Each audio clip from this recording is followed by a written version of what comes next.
It's hard to imagine that a boy born into the chaos of a fragmented Arabian peninsula would one day rise to become one of the most consequential leaders in the modern Middle East. But Faisal bin Abdulaziz didn't merely grow up witnessing history, he authored it. And it all began in Riyadh in 1906. Back then, the concept of a unified Saudi state was still a distant dream. The Arabian Peninsula was divided among tribal factions, Ottoman influences, and colonial ambitions. Faisal's father, Abdulaziz ibn Saud, was in the process of reconquering and consolidating Najd, an effort that would eventually result in the founding of the Kingdom of Saudi Arabia in 1932. Faisal's early life, therefore, unfolded against a backdrop of tribal warfare, political maneuvering, and religious revivalism. His mother, Tarfa bint Abdullah al-Sheikh, descended from the lineage of Muhammad ibn Abd al-Wahhab, the founder of the Wahhabi movement. Her death when Faisal was just 6 months old meant he was raised by his maternal grandparents in a household steeped in Islamic scholarship and strict religious values. This dual heritage, the sword of Ibn Saud and the doctrine of al-Wahhab, shaped Faisal's worldview from the very beginning. Faisal's early induction into statecraft and warfare was no accident. At just 13 years old, he was entrusted with leading a military expedition to Asir, a responsibility that would be inconceivable for a child in most parts of the world. But as Robert Lacey notes in The Kingdom, Faisal had already distinguished himself as a serious and composed youth, capable of earning the respect of seasoned tribal warriors. This campaign not only extended Ibn Saud's influence, but also marked Faisal as a leader of substance. His ability to command loyalty in the field hinted at a deeper charisma that would later define his kingship. The mission was also Faisal's first exposure to the logistical and diplomatic complexities of ruling a diverse population, a lesson he would carry into adulthood. In 1919, a 14-year-old Faisal was sent as a delegate to the Paris Peace Conference. This was an extraordinary move by Ibn Saud, who recognized the importance of international legitimacy in a post-Ottoman world. Faisal visited London and Paris, where he met King George III and other dignitaries. According to historian Alexei Vasiliev, Western diplomats were astonished by the young prince's composure and eloquence, especially as he spoke only Arabic through interpreters. His appearance in traditional Bedouin attire created an exotic contrast to the pinstriped politicians of Europe. But Faisal held his ground with dignity. This trip was not ceremonial, it was strategic. It introduced Faisal to the mechanics of diplomacy and to the West's perception of Arabia, a perception he would learn to manipulate with skill. By his early 20s, Faisal was appointed Viceroy of the Hejaz, a role that made him responsible for the administration of Islam's holiest cities, Mecca and Medina. This was perhaps his most complex assignment yet. Managing the annual Hajj pilgrimage, dealing with tribal feuds, and mediating between religious clerics and modern bureaucrats required a nuanced understanding of both Islamic jurisprudence and political pragmatism. As Madawi al-Rashid points out in A History of Saudi Arabia, Faisal's rule in the Hejaz was marked by his unique ability to navigate between reform and tradition. He respected the authority of the religious elite, but did not hesitate to centralize control when necessary. His governance style was consultative but firm, a preview of the model he would later implement across the kingdom. So, what molded this man into the transformative figure he became? Faisal's personality was forged through adversity and expectation. The early death of his mother, the military campaigns of his youth, and his immersion in both tribal and cosmopolitan settings gave him a rare breadth of experience. Faisal was known to fast regularly, pray with discipline, and study the Quran meticulously. Yet he also read international newspapers and was fascinated by world politics. His worldview was not binary, it was blended. He believed in Islamic values but also recognized the necessity of modernization. In the words of British envoy Sir Reader Bullard, Faisal was a man who would have made a great impression in any assembly of men, East or West. If you want to understand how Faisal became the king who would abolish slavery, lead an oil embargo, and champion the Palestinian cause, the clues lie in his formative years. These early experiences did not just prepare him for leadership. They defined his sense of duty, his resilience in the face of opposition, and his lifelong balancing act between faith and reform. The boy who led armies and charmed kings was no accident of birth. He was a product of vision, discipline, and destiny, a leader forged not in luxury but in the crucible of a changing world. By the late 1950s, Faisal bin Abdulaziz was no longer just the king-in-waiting. With Saudi Arabia facing growing economic and political turbulence under King Saud, Faisal began to take the reins of power in all but name. The transition was gradual but strategic, and it laid the groundwork for a decade of transformation. Faisal's elder brother King Saud had inherited the throne in 1953, but quickly earned a reputation for extravagance and mismanagement. The kingdom was rich in oil revenue, yet its infrastructure lagged, and its financial books were in disarray. According to historian Nadav Safran, King Saud's lavish spending on palaces, private jets, and a bloated royal entourage led to deficits that alarmed the royal family and international observers alike. Faisal, in contrast, had built a reputation as a disciplined and frugal administrator. In 1958, with the mounting pressure from both clerics and fellow royals, King Saud ceded executive authority to Faisal. This moment marked the beginning of a quiet coup, one that emphasized institutional reform over dramatic declarations. One of Faisal's earliest and boldest reforms was the abolition of slavery. Though slavery was embedded in traditional society, Faisal believed it contradicted the values of justice and equality enshrined in Islam. In 1962, he issued a royal decree formally outlawing slavery throughout Saudi Arabia.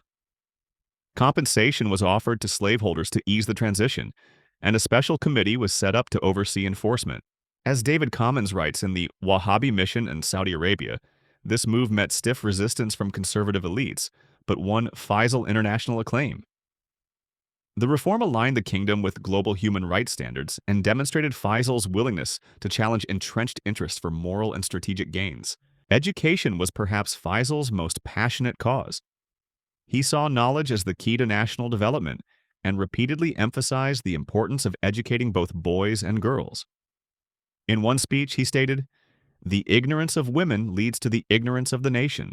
Faisal expanded the Ministry of Education and oversaw the construction of new schools, including the first public schools for girls, a revolutionary move that met immediate resistance. Clerics warned that such initiatives would corrupt social morals, while conservative families resisted the idea of girls leaving the home. Television, introduced in 1965, became another flashpoint. To many religious leaders, the medium symbolized Western cultural intrusion.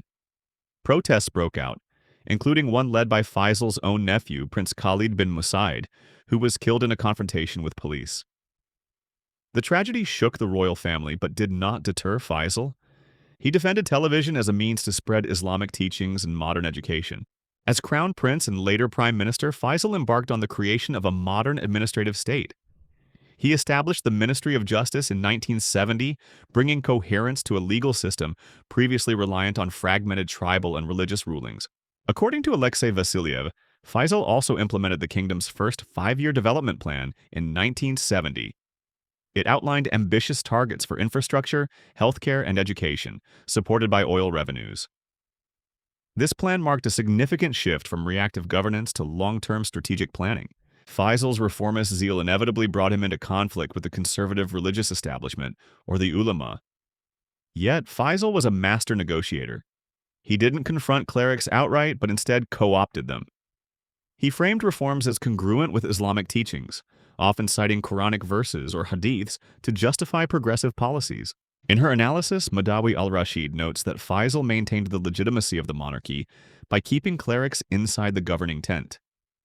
This symbiotic relationship allowed for gradual reforms without provoking outright rebellion. As crown prince, Faisal did more than act as a steward of the state. He fundamentally reshaped it. His reforms were not mere adjustments, but structural transformations, carried out in the face of considerable resistance. They revealed a man who understood that leadership in the kingdom required more than authority. It required agility, conviction, and strategic patience.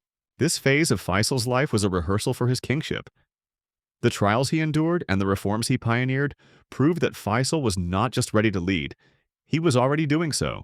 By the early 1960s, Saudi Arabia was at a tipping point. Though rich in oil, the kingdom struggled under the weight of mismanagement, disorganization, and rising public dissatisfaction. At the heart of this turmoil were two royal brothers, King Saud, the struggling sovereign, and Faisal, the pragmatic reformer with growing support from the royal family, the religious establishment, and foreign allies. Faisal's gradual assumption of power reached a climax in 1962. Having resumed the post of prime minister, Faisal began enacting sweeping reforms to stabilize the kingdom's finances, fight corruption, and professionalize the bureaucracy. These measures further undermined King Saud's authority. According to historian Joseph Kachichian, the royal family convened an extraordinary session in 1964, during which influential princes, supported by leading religious scholars, concluded that Saud's continued rule endangered the kingdom. Using Islamic legal reasoning, the Grand Mufti issued a fatwa legitimizing Saud's removal. On November 2, 1964, King Saud was formally deposed, and Faisal was declared king. His ascension was bloodless yet revolutionary, marking a pivotal moment when Saudi leadership chose competence over entitlement. Faisal's first public address as king set the tone for his reign. "We do not seek power for its own sake, but to serve Islam and our people."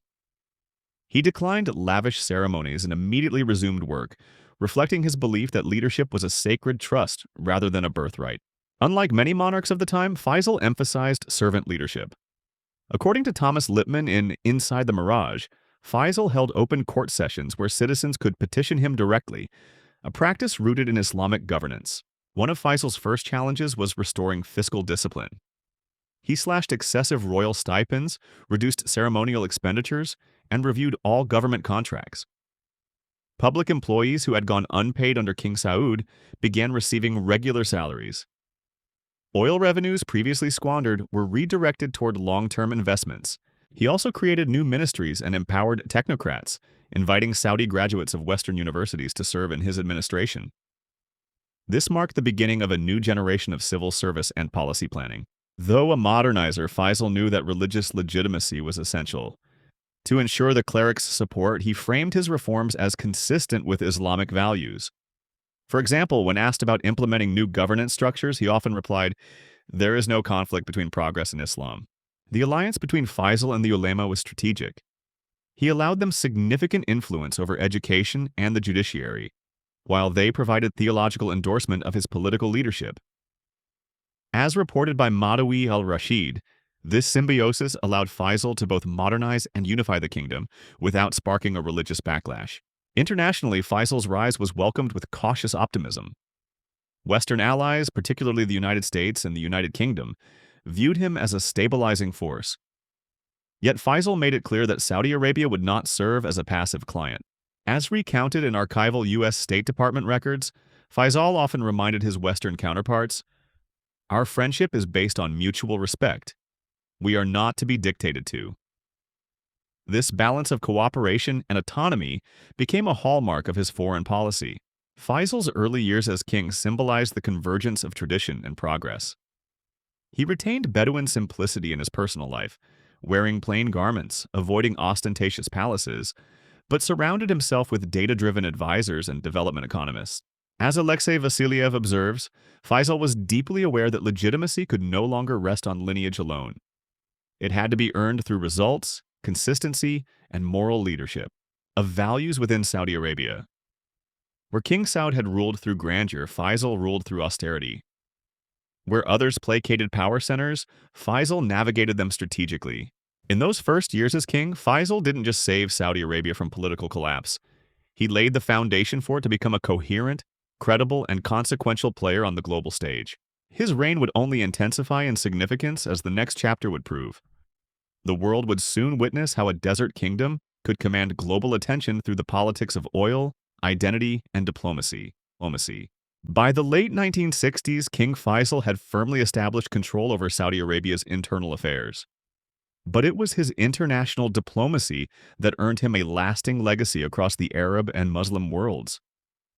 From Cold War politics to pan-Islamic unity, Faisal navigated complex global currents with precision and moral clarity. King Faisal was a staunch anti-communist, not merely for geopolitical reasons, but because of the ideological threat it posed to Islam. He viewed atheistic Marxism as antithetical to the kingdom's religious identity.